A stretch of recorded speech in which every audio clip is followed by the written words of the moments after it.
Nagbigay ng kapanapanabik na update ang kapamilya action star na si Coco Martin tungkol sa inaabangang serye niyang si Gabo. Sa kanyang pinakahuling pahayag, tiniyak niyang malapit na itong mapanood. Diningin ng publiko matapos ang matagal na paghihintay ng fans. Ayon kay Coco, puspusan na ang paghahanda para sa nasabing proyekto, kaya naman humihingi siya ng kaunting pasensya sa mga kapamilya. Konting tiis na lang, malapit na. Ani ng aktor, na lalo pang nagpa-excite sa kanyang loyal supporters.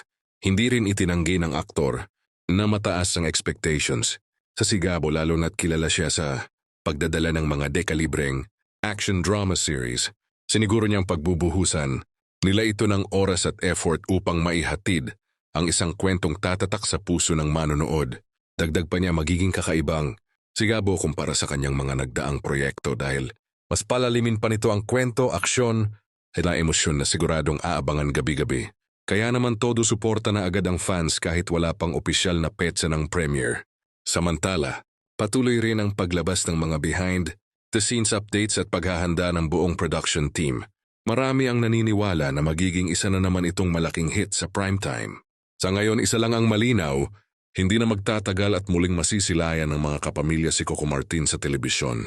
Kaya naman sa mga fans, kapit lang at maghanda sa panibagong pasabog na hatid ng si Gabo.